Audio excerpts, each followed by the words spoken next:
नमस्कार दोस्तों, unforgiving history channel में आपका एक बार पुनः स्वागत। धार्मिक स्थलों पर हमला महज इमारतों को नष्ट करने के लिए नहीं होता, बल्कि आस्था और मानसिकता को चोट पहुंचाने के लिए होते ही आए हैं और होते ही रहेंगे। दरअसल आस्था पर पहुंचाई गई चोट मानसिक रूप से गुलाम बनाने के लिए की जाती है। क्यों? क्योंकि कोई भी धार्मिक स्थल महज आस्था और विश्वास का प्रतीक मात्र कदापि नहीं होता है। वो होता है किसी भी व्यक्ति विशेष के लिए मानसिक ऊर्जा और उस निरंकार स्वरूप से अपने आप को जोड़ने का माध्यम। और जब इस माध्यम पर आघात होता है, प्रारंभ होती है फिर मानसिक गुलामी। तो इस पूर्ण सत्य की यात्रा को शुरू से शुरू करते हैं। यूं तो राम मंदिर पर बहुत पहले से हमले शुरू हो गए थे, पर आप में से किसी को पता है कि राम मंदिर पर पहला हमला किसने किया था? हूणों और किरातों का हुआ था। अब यह समझ लीजिए कि हूण थे कौन। हूणों की उत्पत्ति और उनके आगमन को लेकर के इतिहासकारों में मतभेद हो सकता है, मानने की बात है, लेकिन इसमें कोई संदेह नहीं कि हूण निहायत बर्बर हत्यारे और लुटेरे थे।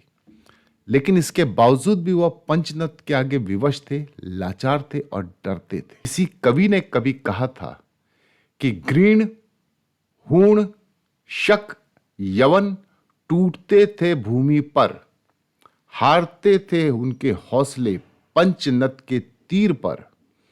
पता नहीं कहां है वे अतीत में समा गए, काल के प्रभाव में खुद को वे मिटा गए। यहां यह बताना जरूरी है कि पंचनद कोई व्यक्ति नहीं था। इसे 5 नदियों के क्षेत्र को पंचनद कहा जाता था।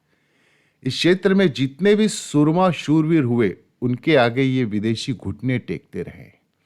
इस पंचनद में आज का पंजाब, पाकिस्तान समेत हरियाणा, हिमाचल, कश्मीर, जम्मू और उत्तराखंड के कुछ इलाके आते थे।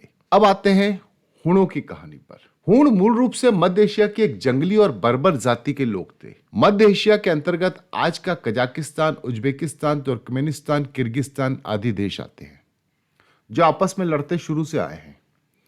399 ईस्वी के आसपास जब इनकी आबादी बेतहाशा बढ़ गई तो ये 2 भागों में बढ़ गए। एक भाग वोल्गा नदी की ओर गया और दूसरा अक्सस घाटी की ओर बढ़ा, और दूसरा दल अक्सस घाटी से बढ़ते हुए फारस में घुस गया और मारकाट मचाते हुए ये लोग अफगानिस्तान तक आ गए। इसके बाद इन्होंने भारत में तबाही मचानी शुरू की। 458 ईस्वी में भारत के अधिकांश भूभागों पर गुप्त साम्राज्य के कुमार गुप्त का शासन था। गुप्त साम्राज्य के सम्राट समुद्रगुप्त को जानते हैं सभी, भारत का नेपोलियन कहते थे, और इसके कालखंड में भारत का सबसे स्वर्ण युग माना गया है।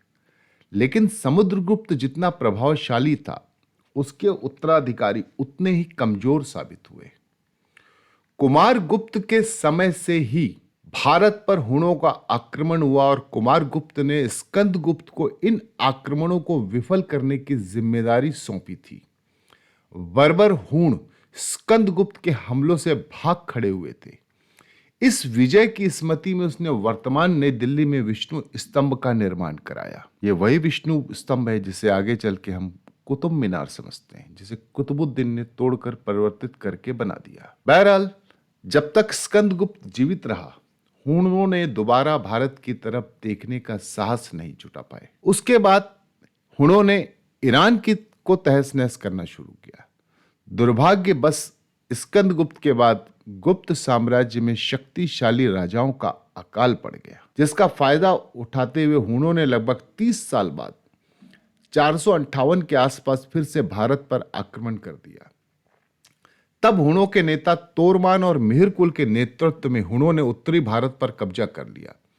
वह लूटपाट करते उत्तर भारत की तरफ बढ़ते ही जा रहे थे। असभ्य और बर्बर कही जाने वाली यह जंगली जाति मंदिरों और मठों को विशेष निशाना बनाती। धीरे धीरे हूणों की बर्बर सेना अयोध्या तक पहुंच गई।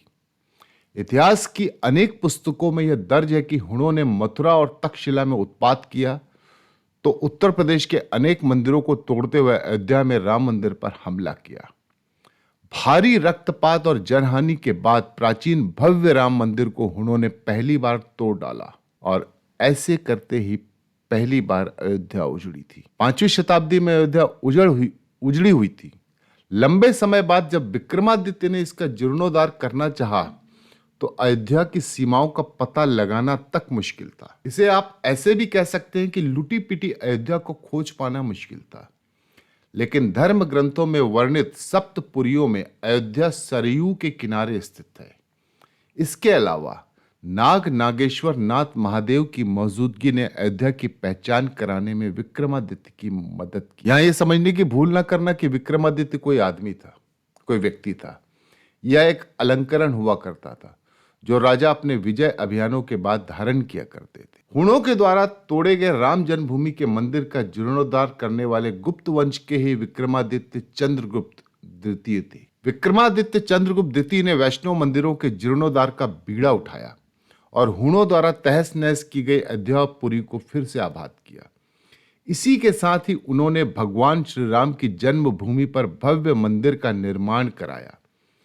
माना जाता है कि उस समय संसार का सबसे समृद्ध और भव्य मंदिर जो हुआ करता था वह श्री राम जन्मभूमि पर स्थित श्री राम मंदिर हुआ करता। अयोध्या हमेशा से रण में रही है, अशांत रही है, हजारों साल से कभी चैन से नहीं रह पाई, अनवरत हमलों को झेलती आई है। सर्वाधिक हमले मुगलों के हुए थे, जिसमें अयोध्या की धरती लाल होती ही रही है।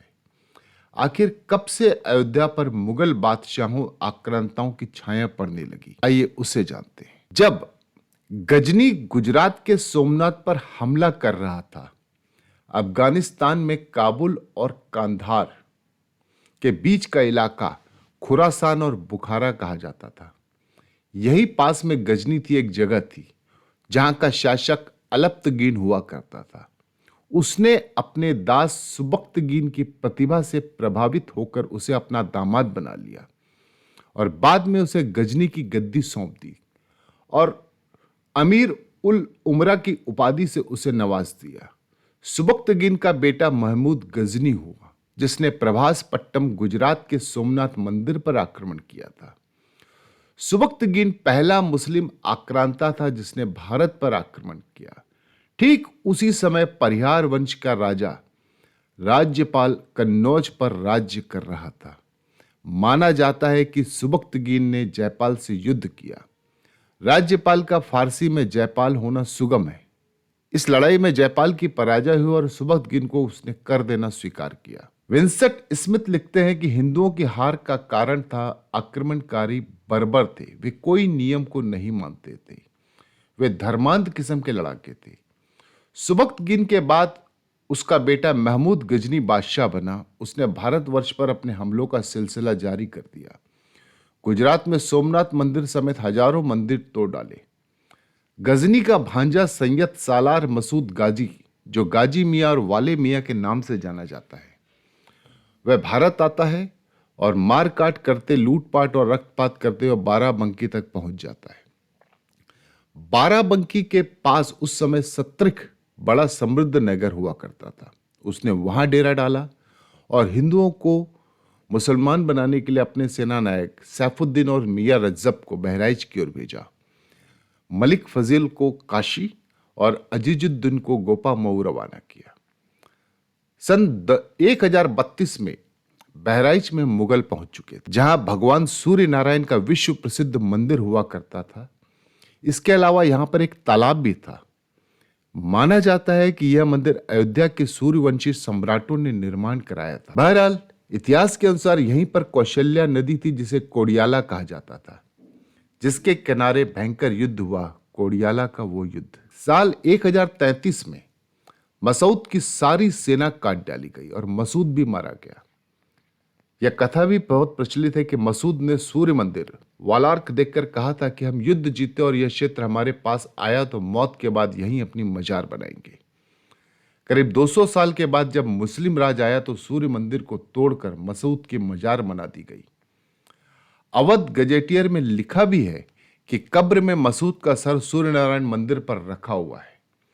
अवध गजेटियर के अनुसार श्रीवास्तव्य राजा थे और अत्यंत शक्तिशाली थे। मसूद की पराजय में श्रीवास्तव्यों का हाथ था। हालांकि इतिहास में यह मान्यता भी दी गई है कि मसूद को पराजित करने वाला राजा सुहेलदेव था। संभव है कि मसूद की सेना जिस तरह से गाजर मूली की तरह काट दी गई, उसके बाद गाजी मियां की सेना को अयोध्या की तरफ बढ़ने का साहस ही नहीं हुआ हो। जब बाराबंकी के सतरिक शहर से बहराइच की जगह अयोध्या करीब थी, लेकिन मुगल सेनाएं उधर जाने से डरने लगी थी। हालांकि अयोध्या के कनक भवन को गाजी मियां ने नष्ट किया था। महमूद गजनी की मौत हुई और 1207 में अलाउद्दीन हुसैन ने गजनी को जमकर लूटा, मार काट कर गजनी को पूरा का पूरा कब्रिस्तान बना डाला। इसी अलाउद्दीन की मौत के बाद उनका बेटा उत्तराधिकारी बना, लेकिन वो भी मार डाला गया। मोहम्मद बिन साम गोर का शासन जब आया, तब मोहम्मद बिन साम ने भारत की ओर रुख किया और पृथ्वीराज चौहान से उसकी लड़ाई हुई। उस समय अयोध्या कन्नौज के गहरवारों के अधीन थी और गहरवारों से के परास्त होने के बाद अयोध्या मुगलों के अधीन आ गई। यह वक्त करीब 1207 के बाद का था। इसी वक्त मखदूम शाह जूरन गोरी, जो अपने भाई सुल्तान मोहम्मद गौरी के साथ भारत आया था, वह एक छोटी सी सेना लेकर अयोध्या पहुंचता है। उसने अयोध्या आते ही जैन समुदाय के भगवान आदिनाथ मंदिर को तोड़ा।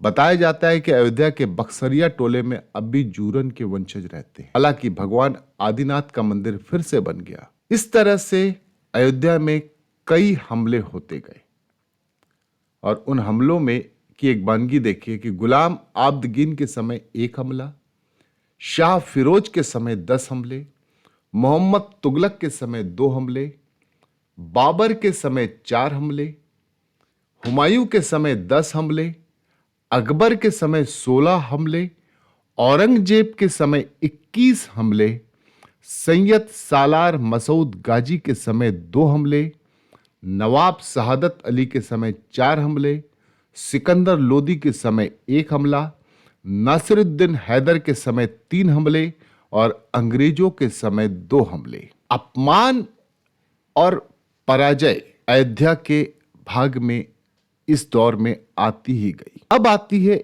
एक बात, वो बाबरी मस्जिद जो हमेशा घूमती रहती है, आजकल बहुत क्वाइन भी करती है। दरअसल उस मस्जिद का निर्माण कैसे हुआ था, इसकी भी जानकारी आपको होनी जरूरी है। बाबर का एक वजीर था, मीर बांकी ताशकंदी। वो लगातार अपनी 2 युद्ध में पराजय के कारण अपने अपमान का बदला लेने का अवसर ढूंढ रहा था और बाबर उसकी इस पीड़ा को बखूबी समझता था। बाबर फतेहपुर सीकरी से उसे आदेश देता है कि अयोध्या की तरफ कूच करो। ये संदेश मिलते ही उसे अपने 2 युद्धों की पराजय का अपमान का बदला लेने का एक अवसर मिल गया। वह बाबर के आदेश के बाद उत्साह से भर गया और सैनिकों को तत्काल मंदिर पर धावा बोलने का आदेश दिया। मीर बांकी ताशकंदी इस आदेश का अनुपालन करते हुए श्री राम जन्म स्थान पर मंदिर को जमींदोज कर वहां मस्जिद की तामीर करने का हुक्म देता है। इतिहास में यह दर्ज है, मीर बांकी जबरदस्त तासुब्बी था, अर्थात एक जलने वाला इंसान था। उसे जैसे मुंह मांगी मुराद मिल गई हो, वैसे भी 2 युद्ध में उसे भारी नुकसान का सामना करना पड़ा था और किसी तरह फतेहपुर सीकरी के युद्ध से जान बचाकर भागा था। इसके बाद राणा संगा के साथ युद्ध में भले ही उसे विजय मिली थी, लेकिन मीर बांकी ने अपने कई रिश्तेदारों को इस जंग में खो दिया था और खुद भी बुरी तरह घायल हुआ था। उसे अपना गुस्सा निकालने का इससे अच्छा अवसर क्या मिलता।